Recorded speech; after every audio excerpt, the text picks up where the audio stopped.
What is up, our people, and welcome back to another episode of FANG. I'm Rebecca, your co-host. And I'm MUKRIMAT, the other co-host.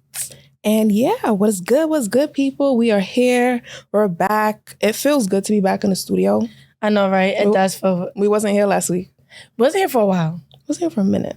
We've been traveling. But the show don't stop. The show ain't never gonna stop. Ever. Mm-hmm. But yeah, no. So yeah, I just got back from Atlanta.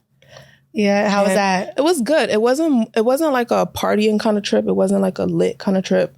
It was just to go see my friend, Ashley. Me and Taya, we went to go see her.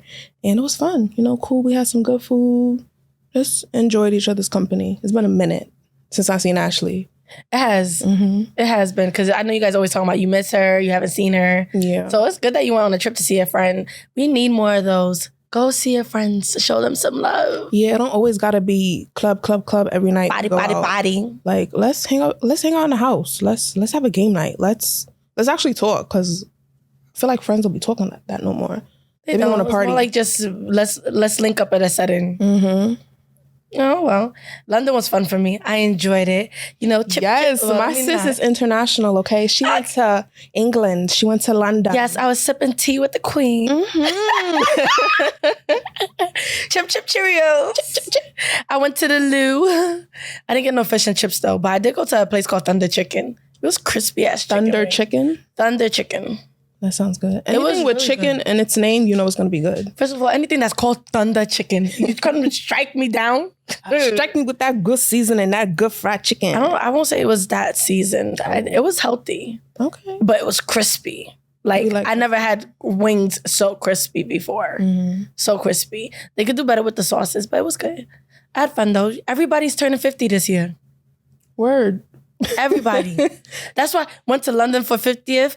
A couple of weeks before, another auntie turned 50. Then recently, another auntie turned 50. We just went to a 50th birthday party. Everybody's just turning 50. But the looks we be serving, the looks in general that everyone be serving at these parties. Yeah, I love it. They bring it, all right? The styles, the Ashobi, everything, the colors, and everybody just want to wear pink. Like, I love pink, but we could switch it out. The fuchsia gotta stop. Like, it's fuchsia. No, there's no baby pink, because baby pink is seen as immature. But fuchsia? Fuchsia is the mature color of pink. That's how they come to a decision. I guess. But. For me, the year of 25 is orange. Orange is the color. I don't know what it is. That's what I'm gravitating towards. Feel like that's what my spirit is putting out there. Orange. Does your favorite color change? Yes, it does. What's your favorite color right now? Orange. Yeah, that makes sense. but my favorite color that for a long time was green. Green and pink. I was fucking with green for a minute. Then I started fucking with yellow. Then I started fucking with purple. Now I'm just... everything. As you can see. Everything as you can see. It's not orange, but it's some kind of orange. It's giving orange. It's definitely giving orange. Giving orange juice, honestly. Orange ate. Ooh, a mimosa. Mm-hmm. But yeah, so for today, our first topic is going to be about African as an aesthetic. Oh, let's tell Now, when I say African as an aesthetic, I mean people who enjoy African culture, people who are suddenly going on the hype of African culture, African food, music, all of that stuff. And now they just want to be seen as, oh, I like African people, I like African things, I like everything all African. Ooh. It started with the danshiki. Oh my God, the dashiki. Do you know how you people have abused danshiki? I can't. First of all, I actually cannot stand that outfit. I hate it. I hate it. And I used to love it. I was like, Mommy, can you bring me back danshiki? I want danshiki too. This is when it first started getting popping. When people started wearing danshiki more. Not necessarily non-Africans, but when people started actually wearing danshiki. I wanted one too. But then it's for every Black History Month or Nigerian independence. Yeah, it was the month of October. People want to celebrate with us and they just wear danshiki. Yo, first of all, when I see a dashiki, all I think is house girl, house boy, asho. Like this is what you're supposed to wear when you're cleaning. When you're cleaning in the house, just lounging or as a nightgown. Mm-hmm. But I never seen it as like an attire. But that could also be our personal fashion statement. True. Because I liked it when it was a trend, but it was like, okay, this is not that cute. You can't really dress it up or dress it down. It's boxy. Yeah, it's like, there's like maybe one or two ways to really wear it. Some black jeans. black jeans, some leggings, some shorts or whatever. Literally, but nothing else. But you know what's funny? As you were describing the topic, all I was thinking about, like, damn, you remember on YouTube, it was a trend to start trying African food. Oh, like my first impression on trying fufu and egusi. And, there was who was it? I don't remember her name. Aaliyah J. Yes. And it was like, she was attacked for her response on it. Mm-hmm. And it's like, sis, you probably shouldn't have joined the trend. Yeah. But it's whatever. Yeah, like, I mean, it's nice that people want to try, our foods and stuff, but you don't got to be disrespectful about it. There was a lot of people when they were doing that trend, oh, why does it look like this? Why does it feel like this? Ew, this is nasty. I will never eat that. Why does it look like that? That looks like shit. Like, come on. Yeah, you don't have to like it, but it's kind of funny because when we were younger, like, y'all didn't like it. y'all didn't like it that much. Like, it's fine if you don't like it, but respect.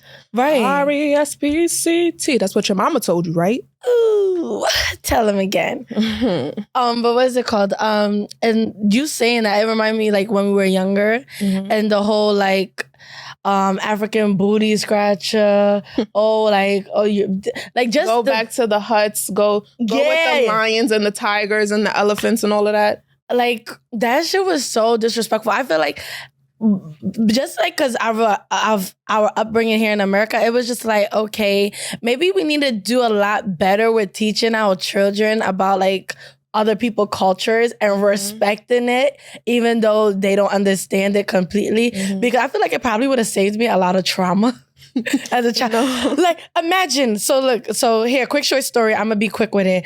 Once in a while when we travel to Nigeria, we do a prayer for my grandmother that passed, right? And I had posted on Facebook at when I was like middle school, high school, I had posted a picture of them killing the goat and to cook and everything, sacrifice and pray over it. Mm-hmm. My family is Islam and Christian. This was an Islamic prayer. Mm-hmm. So that's what we were doing for it. And I posted it, because I was proud of my culture. And I come back from Nigeria. I come back to school. Everybody I went to school with, oh, it's a goat killer, GK. Nah. Yes, I'm telling you, a goat. Yo, and from that time that I posted it and the jokes, I never posted anything about being Nigerian again until college, and I joined PASO, the Pan-African Student Organization. Mm-hmm. Because you guys did not accept me. You guys came for me. I'm gonna play devil's advocate for a quick second. Okay. So, kids in general, they're just fucking rude. And they're bullies. They don't care. They say what they want and they don't fucking care. I don't want to say I could understand why they said that, but I could understand their response. Kinda, just a little bit. It's a goat killer. They don't know. All they know is that they saw you on Facebook killing a goat. Not you, but all they know is that they saw you posted about killing a goat. Right. They don't know about why that was done. They don't know about the symbolic reasoning as to why that has to be done, which is a part of, the prayer ritual. They don't get that. I understand that, but how come no one asks why? You didn't know some shit. I was just playing devil's advocate for a second. But you didn't know some shit. And if you don't know, you ask. They say if you don't know, ask, right?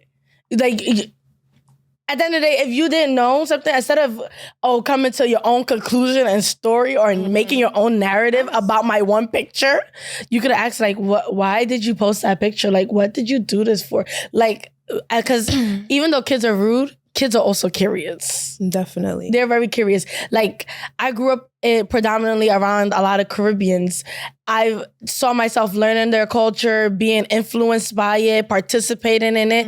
Now, one time did I say, why are these people covering their face and they're in all black at Juve? I don't even know what country be doing it or whatever band be doing it. Excuse me, pardon me, I'm sorry. I don't remember. But yeah, it's okay. But we don't really know about it. It's like I never found it to, I never felt like I needed to insult them, even though I didn't understand, like, why did they painted their whole body black? Why did they have the horns? You know, as Africans, we saw that when you see that, it's like, hey, the devil. It's like, but I never, it's like, wait, I never said that though, because I realized it was someone's culture and I didn't understand it. And it's, you know, you're not going to be disrespectful. You just don't understand it. And it's like, just ask why. But that's where the responsibility lies on us now. To teach?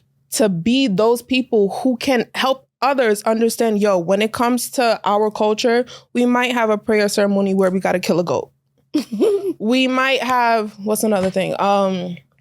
We don't live in huts. Like, we actually have beautiful houses and we have beautiful waters. We have beautiful things in our country, in our country, in our continent. Ooh. In our country, continent, both. Yeah. We haven't been all over Africa anyway. Yeah. I've visited Nigeria. I've only been to Nigeria. And Ghana. I haven't been. I want to go to Ghana so bad. I want to go to South Africa. So bad. Johannesburg. I was watching Young, Famous, and African. Them bitches is crazy. First of all, I love the outfits. Do you see the extravaganza? Either way. And that's why I like too. Now we're having our like more of the reality TV shows. And I just like the aesthetic of that show. Like it's the outfits are dramatic. The wigs could be a little bit better. Just a little bit. I seen a couple laces, a little bit too this well. One girl, I forgot her name, but her wig was literally sliding back. You could see her braids. You could see her wig cap. I was like, child. Yeah. Mind you, her wig was green. But I guess they're just being honest. That's how it is, though. I mean, you know what's hot? Sometimes that thing is sliding back. But it's it's aesthetically pleasing to look at. It is. Like, I think like African as an aesthetic, I'm not quite sure. I feel like it kind of falls on a thin line of people also accepting that they are African and trying to get back into their roots. So it's like, it is an aesthetic, but at the same time, it's also people just learning more about the continent that they came from, that they sadly did not get the chance to experience because of westernization. Yeah. Ooh, that sounded educated. You know, I understand what you mean. It's like, yeah, you know, you want to connect back to your roots.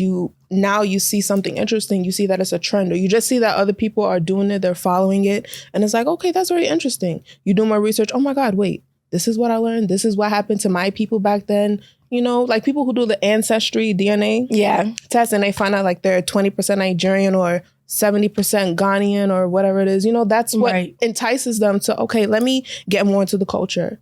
Yeah, I want to wear dashiki. That's fine. I'm not saying people should not wear dashiki, but like, to each their own. If that's your style, that's your style.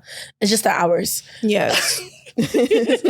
There's more to African culture than dashiki. Right. Like there's Ashobi, is worn for weddings, birthday parties. It's very colorful. Even, you know what they always like to? The celebration of life, when we do it, it's just always so vibrant. It's never dull. Like, who's wearing black? What is black? What is black? Like, I beg. Give us some color, some life. Pink, green, red, blue, purple. Like, gold, silver. Right. Champagne, diamond. Yeah, and then after you making it your own style, you getting it tailored to your body. Right? Like, even, I love a Nigerian party. I love it because everyone, we all have the same material, but everyone looks different. Everybody has a different style. You would think some people might end up getting the same style, but no. I don't think, well, unless it was intentional. Unless it's intentional. But like when I've been to like a party or church, I don't think I've ever never seen the same outfit. With the same style, no. Or just the same fabric, but always a different style. And I love it like that. I like that there's uniqueness and community when we are celebrating. Ooh, that was a nice way to put it. You better say that shit.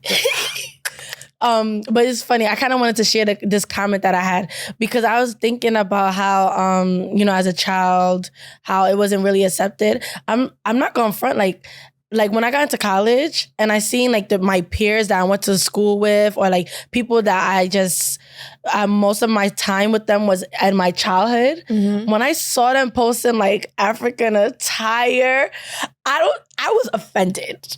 I was offended because the way I remembered them was that they wasn't so accepting to it at the time. I would never forget. There was one time, I don't remember what Spirit Week it was happening. I wore like this orange Ankara dress. Somebody actually came up to me and was like, "You look like a slave." Yes. I was fucking baffled. A slave? No. They're like, "You look like a house girl. You just don't have the complexion." I was like, wow. And then after, years later, you're like, "Oh, you're wearing Ankara?" And she was too stunned to speak. because what? Literally. Who says that? Bro, I'm telling you, and this was high school. I know for sure this one was high school. So there's really no excuses. You can't play devil's advocate here. I'm not. It's just straight that was a one time and a one time deal only. I am no devil's advocate, said that. I don't do that. It is like, yo, a slave? I couldn't believe it. That's crazy because I wore Ankara on my high school graduation and I got compliments all day. But you see, but I feel like when you're like senior year around that was like what year? Like 2016? It was like, I graduated 2015. Yeah, so 2016, around that, and that's my freshman year of college. That's when I felt like, okay, I feel like it's African culture starting to be a lot more embraced. You start seeing it in fashion, where they're taking our styles or even like styles from the Black African American community and making it a fashion statement. And that's why I felt like it started. Yeah. Well, at least for me, visually, what I saw. So like you saying people complimented you, I could say at that time, I feel like people were a lot more receptive to it. Like Nigerian music, African music, or other African cultures, their music, their styles, it started to be embraced by the American culture a lot more around 2015, 2016. Yeah, I remember when I got to college, that was like really my first experience of people, "You're African? Oh my God, really? I love that." And it's like people wanted to, I don't want to say be my friend, but my group kind of expanded more. I feel like some people only wanted to like date me because they found out I was Nigerian. Oh, no. Like, ooh, you remember? Ooh, you foreign. Like, ooh. Am I really? Last time I checked, I was born here, but I'm still foreign.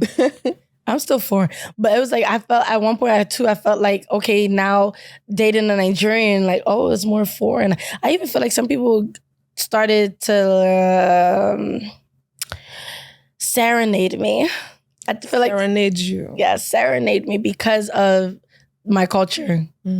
Like some people, I felt like some people, or at least what I experienced in college was like some people wanted to get intertwined. I said intertwined. They wanted to embrace the African culture a lot more. Right.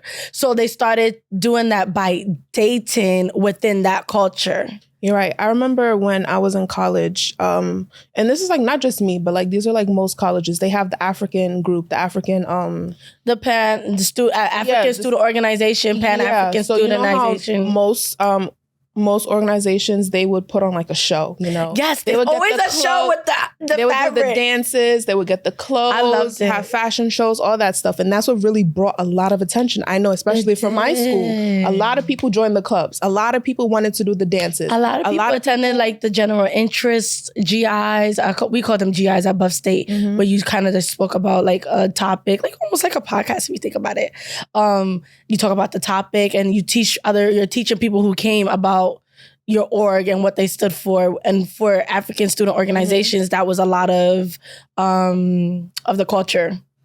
So you're definitely right about that one. Yep. And for, at least in my school, because I can only speak on my school, people in the African what club, school was that? The College of Staten Island, CSI? Yeah. So at least in my school, everyone in the African club was seen as popular.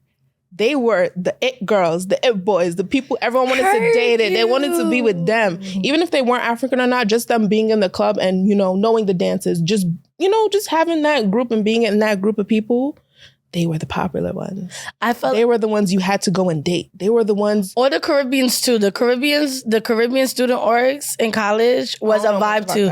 You guys didn't have that at CSI? I don't know. Oh my God, Buff State. Oh my God, is it CSO? Yes, CSO, Caribbean Student Organization. They was popping like CSO and Paso was it on campus. Like who did not want to be there? Who did not want to be part of that group? We're lit. We Caribbeans and Africans, we bring that je ne sais quoi that everyone wants. The uniqueness, the dramatics, the exquisites. The vivid, fun, colorful, vibrant, everything. First of all, even just even how we embrace sex too. Like, I felt like in college, there was so much embrace with sex. I loved it. It's like you didn't see, like in high school, it was more like rumors, but when you got to college, it was like now people owning their sex and owning their sex within their culture. I feel like our generation really broke down a lot of barriers. Definitely. Especially when it comes to owning your individuality and your sex. Like, I don't think anybody understands like how much of sex has been accepted and is now able to be spoken about in the culture. Yeah, well, not in the culture, in the community. Yeah, before you wouldn't even talk about sex. In church, you could never. It was at a point where if someone even said someone touched me or someone did something to me, they wouldn't believe you. They would not believe you. Ew, Lord Jesus. Child, but even speaking on sex and like relationships and stuff, it's like a thing now for the rich African daddy. You know, the fine African man. The man who can sponsor me and give me money, take me to Nigeria, do this for me, do that for me. Because, you know, 419 and money. Come to me with money. Baby, me more low. Come to me. But now, love is not enough, baby. There's also, so we spoke about African as an aesthetic, but I also believe there's African as a fetish. People wanting to only date you because you're African. People, they know like, oh, maybe Africans, they might have curvier bodies or, you know, fuller bust or just something about being African. That's what attracts them to you. They want you because you're African. I remember, you know, it's so funny. I remember someone like complimented me on my butt, right? They were complimenting me on my butt. And then when I told them I'm Nigerian, it was like they equated having a big butt with being Nigerian. Not all Nigerians have big butts. We all don't. Unfortunately. Like, I think that's honestly in any community though. Like, you cannot equate the person's culture to their body. Yeah, genetics is genetics. Culture is not genetics. Well, culture is not genetics. Okay, not genetics, but like maybe if you're talking about the tribal scars, maybe is that genetic? No, that's not genetic because you're not born with those. You know, you actually gotta burn yourself. But yeah, no, everyone loves the African guy, the African man, or the African girl. That's true. But as African as a fetish, like how would you explain that? Like African as a fetish? Yeah, like there are women in this world who go out and seek African men because they know they have quote unquote money.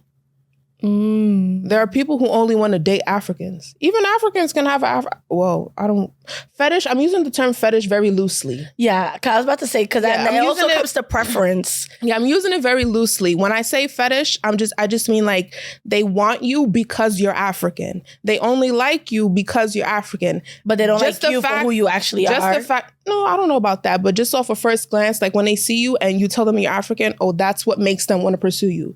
That's what makes them want to, you know, get in your panties or whatever. That's what I mean. I don't mean fetish, just we're using the term very loosely. I wonder if there's like an OnlyFans where people are just doing like stuff associated with the culture. Because then I feel like that's more of a fetish. Like, oh, I'm going to subscribe to her OnlyFans because she does African shit. What is African shit? What is African shit? I don't know. Maybe, you know, where people like let's just say, for instance, like people's TikToks that just mostly be like a Nigerian TikTok, basically. Like, where it's just like everything is just all about being Nigerian. Like, oh, here's the music, here's house girl. Like, oh, what's that video? Oh, they didn't think I was Nigerian, and then boom, I dressed up. Boom, Nigerian. Like, maybe more of a fetish then, because you are using it very loosely. So I want to make that clear. I'm using it very loosely. I don't know what other word could I use. I don't know what other word to use. Yeah. Just wanting to be with someone or wanting to pursue someone because they're African, or you purposely go out because you hear Africans have money, African men have money. That's really what I'm emphasizing. Don't believe what you hear because they are broker than they broke. Not all of them, but it's about narrative, and they know how to put on a good narrative. They can tell a story and switch it, flip it, and reverse it. Okay. Yeah, so be careful out there. Very careful. But I actually like how our culture has been embraced over the years. Yeah, no, don't get us wrong. We're not really saying we don't want people to embrace the African culture or anything like that. It's fine if people, it can be aesthetically pleasing. You can, indulge in the African culture, but there's a fine line between indulging in it because you like it and then just being disrespectful. Like when we go back to that whole food challenge that people were doing on YouTube and TikTok. When people were, you wanted to try the food, you saw it was a trend. That's what a trend is. You see people doing it and you want to do it too. You just follow suits. If they're going to jump off the cliff, you're going to jump too? Just respect. That's really is. Respectful, and that goes for any culture. And African, like let's specifically talk about Nigerian culture. I like it as an aesthetic because when I look about like the westernization and how it has impacted our modern living, and then when I look at, and then comparing it to when I travel back home to Nigeria, like I like how our house looks more in Nigeria than it looks here. Like, first of all, the furniture is more like royalty, throne. It's a grand home. It's literally grand. And then you come to our house in America and it's like, a 1,200 square foot apartment. Yeah, and then the regular couch. Like I always like there's no reason like the dining table look like a throne. Like you're sitting on like a throne, an exquisite, delicate, extra. Very extra. And at that, everybody, I don't know if you're Nigerian, if your parents do not have a picture of themselves in Asha and posed, like everybody's parent has it. They have a blown up picture. I have a blown up picture. I'm even going to change it. I'm like, get one. You need to get one. I don't have one, but I'm going to do it. But you have a picture of yourself big in your room. Mm-hmm. Every Nigerian that I know has one, especially of their parents. It's like, aesthetically, I think that's pleasing. I love our aesthetic, our culture for when you compare it to American culture.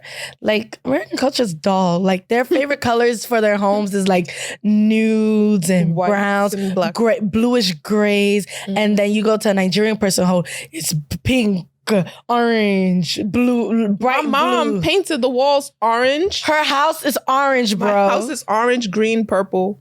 Literally, my room and my last house was green, a bright lime green. What my mom did back at home, she painted the walls black, but she added glitter. Ooh. So it's like a fluorescent, iridescent, sparkly kind of thing. So whenever you walk it just reflects back on you. It's like, ooh, ooh. And from every angle, you see a different color. It's beautiful. It is. And it's like, I like our Nigerian aesthetics. Like, it's an aesthetic. It's literally, it's a vibe. Because when you compare it to the culture here, it's different. And it's understandable. People like it. They like African stuff. They like African culture. They like it. We love it. So if we love it, why wouldn't other people, love it and want to enjoy it and embrace it as well? Why wouldn't you love me? Oh my God. What'd I do? Nothing. I love you. I love you too. He found me. That's a word. That's a Yoruba word you guys should embrace. Ife. Ife means love. Ife me, my love. I love that name. I love me. I love you. I love you. Oh, she like you singing. Girl, you're not always going to bust out a tune or something. We always going to bust out a tune. We got to make sure the vocals are still working. That the engine, is still running. You know? Right. La la la la la la la la. Bam. I love it. That was a good topic. It's kind of interesting to know. Oh man, maybe in the future we'll do this topic again and have some African Americans' point of view on it. And like you might not maybe next time, but you feel free to share your comment on the topics we speak on. If you have a different perspective, if you disagree with us, if you agree with us, respectfully. No disrespect here. We don't do that. Nigerians do not do disrespect. We do not accept it. You can say what you think and what you feel in a respectful way. You know what I'm saying? Even if you agree or disagree. But yeah, definitely leave a comment down below. Let us know your thoughts. If you have any other questions or anything else you want us to speak on or anything that's intriguing you at the moment, make sure you send it to our email.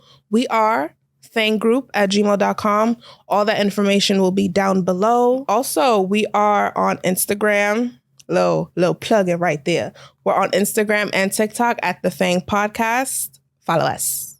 And the Wahala Girls, because summertime is coming and we're outside. We're outside. Summertime is here. It's coming. Where is your boyfriend? No boyfriend. No boyfriend. Don't be sitting at home. What is that? Lonely. We don't do that. Oh yeah, wajade. Wajo. Wajaye. Wajan. Wajo. Mm-hmm. Wow, I'm practicing my Yoruba, guys, so it's getting a little bit better. How does it sound? Like my Yoruba English is updating. We gotta keep that shit. Let me update you. And by the way, I have to say, I am loving the colors you're giving us today. The blue, the pinks, the purple. It's springtime, so we need to be vibrant. Brighter colors, lighter hair, all of that. That is very true. It brings out the features. When you have lighter hair and brighter outfits, it brings out your features, your skin tone. You look more brighter. You look more, I wouldn't say more. You look like spring. The bright colors are making me happy. It's good to know winter has come and go. Yeah, we got to get into the mood of spring. Like, we're done with the big puffer jackets. We're done with the sweats. We need to bring out the colors. The jeans, the denim. The crop tops, the shorts, all of that. I'm also loving your shirt as well. It's giving real, it's my birthday coming up. You're getting ready for a photo shoot. Because all of this... It's because I'm a Yoruba angel. I'm a Yoruba angel. That's why you don't see my wings. When the spirit of the Lord is upon my soul, I will dance my like David dance. Yes. Mm-hmm. Also, I want to give us a shout out because we really slay with the makeup and the hair. Like, we really do that. Do it. Period. We do it, and we. Every time. And trust me, I'll be looking at my foundation. I'm like, oh, I didn't like this foundation. I'm going to try this foundation. this foundation. And today I'm feeling this foundation. Yeah, you look gorgeous. The foundation, the lashes, the eyebrows. The brows. Yeah, your brows is giving life. Ooh. The eyeshadow giving life. Lashes, life. Lips, life. Mm-hmm.